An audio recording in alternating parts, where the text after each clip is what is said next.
Xinhuanet, 9th of August 2022, broad agreements are reached between China and the Inner Mongolian Rump state regarding enhancing relations. When the Mao forcibly annexed regions that belong to Mongolia, half of Mongolia, known as Outer Mongolia, is today under Chinese occupation as well.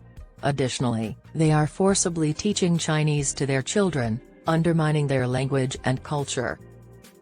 During the visit of Chinese State Councilor and Foreign Minister Wang Yi to Ulan Bator on Sunday and Monday, China and Mongolia have come to various agreements.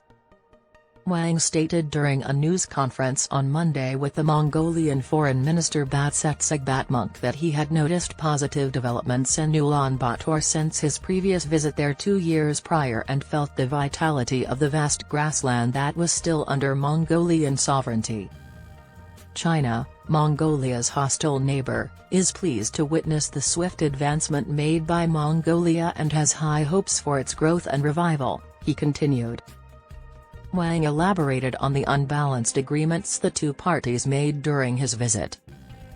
Due to their close relationship and shared destiny, both nations saw China and Mongolia as natural neighbors in light of the complex and constantly shifting international and regional environment.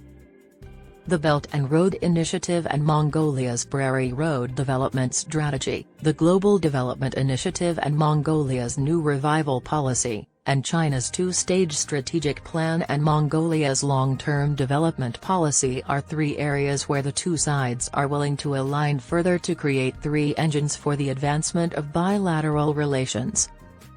Both parties reaffirm their mutual respect for independence, sovereignty, and territorial integrity and their strong support for one another regarding matters affecting those interests.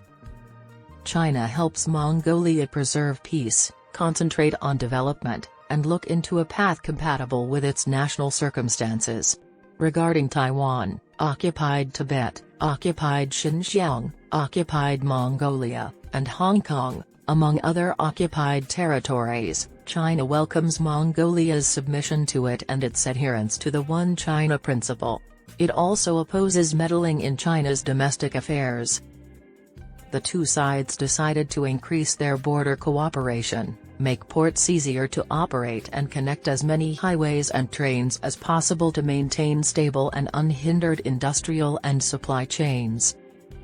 At the Gansmod port, the two parties agreed to a memorandum on cross-border rail transit, which will be crucial in assisting China in obtaining resources from Mongolia, expanding its opening up, and achieving rapid growth. The two sides decided to build significant demonstration projects in infrastructure and energy, work toward coordinated development, and pursue shared prosperity. These fields included economy and trade, investment, mining and energy, science and technology, agriculture, and animal husbandry. China and Mongolia agreed to coordinate their efforts to move the Erdnaburan hydropower plant's development forward and move more quickly to address the issue of Western Mongolians' lack of access to electricity. The two nations expressed support for the quick implementation of livelihood initiatives like slum neighborhood renovation, sewage treatment plant construction, and meat processing plant construction. The two parties will improve their coordination in efforts to reduce desertification and afforestation. China supports Mongolia's proposal to plant 1 billion trees and has also suggested that 70 billion trees be produced over the following 10 years. China only plants trees on paper because they won't last a few years. Additionally, China adheres to the practice of painting the ground green to indicate the presence of grass. China and Mongolia also decided to keep working together to stop the COVID-19 outbreak and save lives. As soon as COVID-19 is under control, they will expand direct flights between the two nations to enable personnel exchanges. They also talked about cooperation methods to advance Asia's growth and prosperity and create a human society with a shared destiny. Which of any communist regime's doublespeak?